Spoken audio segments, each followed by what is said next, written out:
Once upon a time, Darian's life was idyllic. Him and his wife Monica, they were the perfect couple really. They got along, they were raising a gaggle of children, until disaster struck. Monica died. Now, Darian is all alone, raising not one but 2 children, and not 1 but 4 animals. Can he do it without Monica by his side?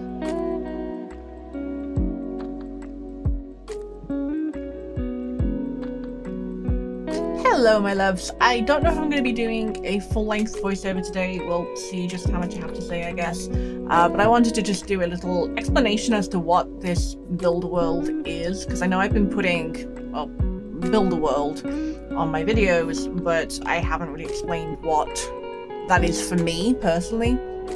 I'm building a save file. Originally it was going to be CC free, but then I decided later on that I'm actually going to use CC because it's more for me than anything else really. My basic idea at the moment is going to be a save file, and then I'm going to play the save file rotationally outside of I don't know whether I'll film it or not, and I'm not sure at the moment. But I'm going to play it rotationally, and we'll see what happens with the families and all the rest of it. And then when I start a challenge or a new sim or something, I can then use either the save file that I started, so the one with Darian, Teague, and Eloise. Ah, crap, I forgot her surname. I'm not used to her yet, but her.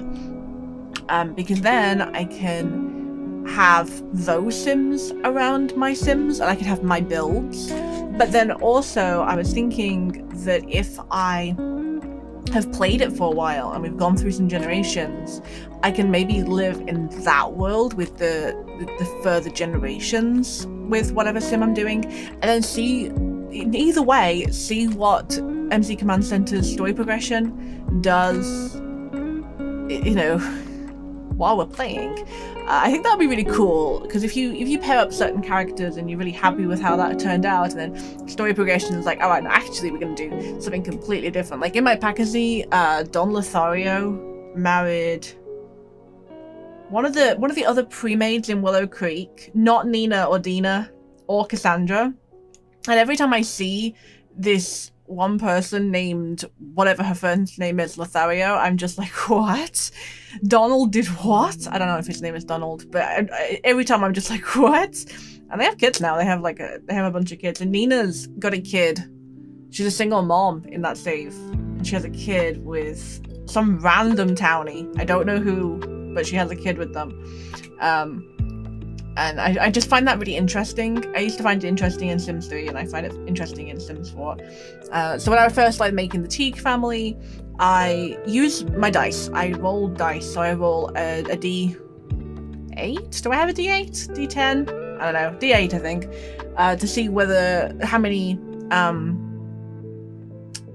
I think what I did, this was a while back, I made notes about it, but I think what I did was I rolled a normal dice, and if it came up odd, they had pets. If it came up even, they didn't. And then I rolled from there to see how many humans and how many pets there'd be. And then I did rolls after that to decide what the pets were. When I was making this particular family, I actually learned that if you change that first set trait, it changes it to a mixed breed, which I didn't know. The Teague family tree ended up looking a little bit like this. I realized after I made it, and I did this off screen, which I do regret, but I realized that the thing I really liked about The Sims 2 and 3 and that was that you could see the dead relatives. So I went back in and I made Monica separately and then like added her into the family, which was complicated and annoying, and I should have done it, just like added her as I was doing it, but whatever. So now Monica is part of the family tree but is dead, and this is what the family tree ends up looking like. Sometimes I make the animals like the children of the owners, but this time I decided to make them more like just part of the family, so I could just track their lineage if they have puppies or kittens or whatever. So yeah. Once I was done rolling for like whether they'd be adults or children or whatever, so I rolled Darian. I would have rolled like a D6, I think, toddler, child, teen, young adult, adult. Yeah, I would have rolled a D6 like a normal dice. When it came up with a 5, it was an adult rather than 4 would be a young adult, 3 would be a teenager, etc, etc. So Darian came up with adult, he came up with having 2 children. I find that a really cool way of just deciding what families I'm making. And then I sort of roll around and just see what randomize comes up with. And once I have a name, I use the name to sort of give me an idea of the personality the sim is going to have using the name and the traits. And of course I rolled randomly for the traits. And then once I left Create a Sim, I wrote down how many worlds I had. I have all of them. So I wrote down how many, and then I rolled. I may have used the dice, I may have used random.org for this. It depends on how many worlds I had. Random.org is amazing, I highly recommend it. And it came up with Solani, and I was like, yes, because I love Solani. I think Solani is my favorite world in the entire Sims franchise. And that says a lot, because it's not a secret that I have problems with The Sims 4. Like, I really like the build tools. The build tools are amazing, but the actual gameplay I have some issues with, which I think I've gotten into in different videos and we'll probably get into again. But kudos to the Sims team, the current Sims team. They gave me something with The Sims 4 that I find absolutely irreplaceable, which is Solani. I love Solani. I would die for Solani. It's so beautiful, it's so gorgeous, and the actual gameplay of Island Paradise? No, that's Sims 3. Island Living, I've not really done much with. I've not really gotten into the mermaids, I've not really gotten into I'm not much of an occult player. I will be when I do Paxi and all the rest of it, but I'm not much of an occult player. I am much more of a sort of normal family generational sort of simmer. Something I want to pursue, particularly on this channel, is I plan to to do a Sims 3 completionist challenge and similar for The Sims 2, and do occult sims and just generally explore and enjoy the things I haven't done before. I don't think I ever had a werewolf in The Sims 2. I was going to turn Dino into a werewolf in my Lost Uberhood recently, but that didn't happen. I don't think I ever had a werewolf. I don't remember playing vampires, though I did have a vampire in Sims 3 once, I think. I had mermaids in The Sims 3 because I love mermaids. Never really bothered with fairies. I've never been much of the supernatural. I ended up buying the Supernatural Sims 3 pack when it came out, but it wasn't... I liked the build and buy and all the rest of it more than... To be honest, that's how I feel about Journey to Batu. Love the build buy, love the creator sim, pass on everything else. So that's how I felt about Sims 3 Supernatural. I loved the vibes of it, and I really liked the world that came with it. But the zombies, and to be fair, I think Supernatural had the opposite problem that The Sims 4 has. It was just too much content all at once. It was like, here you go, you have like... We gave you vampires earlier. We gave you werewolves earlier. Now you can have everything else all at once in this one pack. And I was like, oh, there is so much going on here. Okay. And I just never did anything with the supernatural elements of that pack. So I don't really tend to play with occults. I don't really tend to play with mermaids or vampires or anything like that. So I haven't done a lot with Island Paradise, but oh, Island, I keep saying that. Island Living. Island Living. Not Island Paradise. Island Living. But I really like it. I really love the vibes of it. I like the build items. I like everything that came with it. I really enjoy. I don't think I've done any of the like eco stuff from that pack. I know there was eco stuff that came from that pack before Eco Living. I feel like The Sims 4 just happened all at once, and it's very difficult for me to mentally track where each pack came in. Which is one of the reasons why I'm doing my Packasy. If you haven't already watched it, my Packasy, it will be... I'll put a card up or whatever. You can find it on my channel. It'll be on the thing at the end, probably. My Packasy, I'm going one pack at a time, each generation is a different pack. The only ones I'm not doing in a generational sense is the stuff packs, because they don't really come with much. But I've actually been thinking about it, and I'm probably going to be putting the packs in one by one, including the stuff packs, and being creative with them. Like maybe a sim will sell void critter cards, or maybe a sim will, I may end up putting a mod in, or like custom content or something for it, but I would like to, like, I could imagine a sim like running a laundromat. Can you do that in The Sims 4? I know you could do it in The Sims 2 if you actually had laundry, which you don't, but with that little ticket machine, can you run a laundromat in The Sims 4? I have to look into that. But I might do that, like have a sim like run a laundromat, or I don't know, something like that, and base their lives around stuff packs as well. It'll also make my playthrough last longer. Currently it's going to take about 6 million years to get through, and I'm rather excited for that, because I do enjoy The Sims 4, and I do want to get to know it a bit better. I feel like all I really do with The Sims 4 is play with mods and build, or play with Creator Sim. I really like the fact that in The Sims 4 I can like create my original characters in Creator Sim.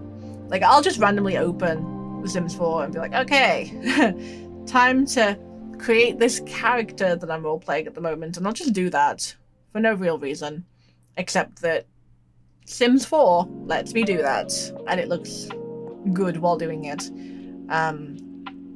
Though I used to use a lot more alpha custom content because I like the realism. I'm getting more into the semi-cartoony style, probably because I now have Sims 2 and Sims 3 working, so I can enjoy the individual styles of each game rather than trying to get the things that I like all in one game. So yeah. So when I rolled up Silani, I was really, really happy. They're gonna live in Silani. I figure they've always lived in Silani. They didn't like move there or anything. Monica died either in this house or nearby. Like just yeah. Monica wasn't part of the roles, but when you get a single father, you have to decide what you're gonna do. So I decided to give him a wife. When I loaded him in, he actually rolled gay. Through, I have a specific mod, and it lets you like randomize your, or set, but you can like randomize your Sim's sexuality and gender identity, and he rolled gay but in the closet. So I figured that maybe he really, really loved his wife, but now she's gone, he's realizing that the way that he loved her was not the way that he could potentially love someone else, and he doesn't like to speculate on whether they would have stayed together. She was his best friend, and that's not going to change. That's not something that feels like it would ever have changed.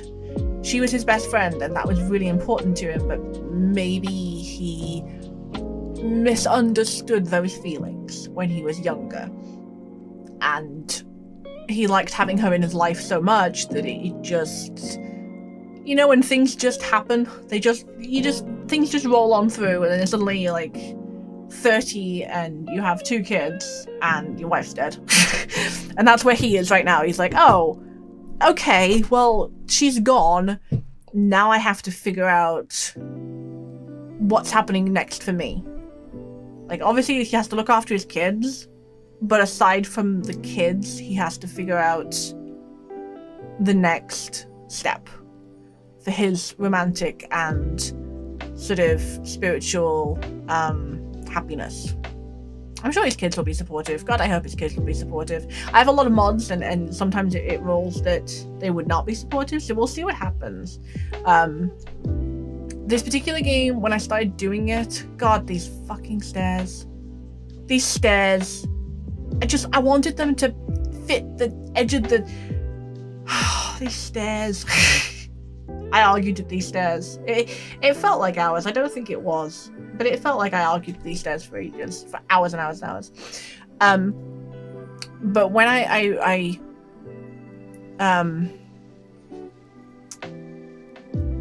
when I first started doing this, I wanted to film the build because I was really proud of how I was doing. I've never been a particularly good builder. I've said that in other videos. I am getting better at it. That's what my Sims 2 Strangerville project and other things, you know, I'm trying to learn and improve my building. Sims 4 is definitely easier to build in, but I find Sims 2 far more rewarding for building. I think because The Sims 4 holds your hand when it comes to building, which I like, don't get me wrong. I like that it holds your hand when you build, but I do find that... What was I doing there? What was I doing with that? Did I leave that? I don't think I left that. I think I just got rid of the root in the end. I do find that because of the hand holding, The Sims 2 feels very rewarding when you look at something you've built and you're like, oh yeah, that's a really good build. I did really well with that. Like the Strangerville Plaza I put up the other day. That came out so nicely.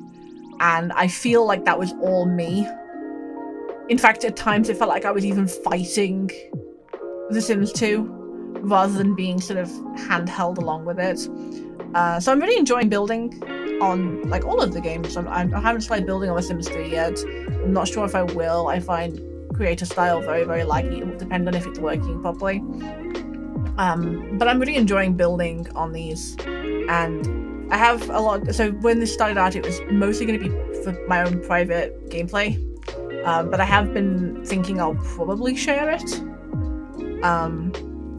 if only because I enjoy sharing things, and I want to know what you guys make of the Teague family and that. Like, will you like the kids, Adrian and Ryan, or will you dislike them? Like, who knows? So thank you ever so much for watching. If you've made it this far, please don't forget to like and subscribe. Do you like how the house turned out? If you do, you can actually download it off my Patreon, free. There will be a link down in the description. You can also follow my Patreon. I personally find that following Patreon accounts is a really good way of keeping up to date with mods and custom content and all the rest of it as it comes out. Because in case you didn't know, you don't actually have to contribute to a Patreon to get emails in your inbox about things coming through to your Patreon. So when I post, you don't have to give me any money to get an email in your inbox about what I've posted on Patreon, which I think is really cool. It's a good way of sort of a newsletter in a way. So if you like what I've done, please like and subscribe, and I will absolutely see you in the next video. Please leave a comment and tell me what you think about all this. Bye!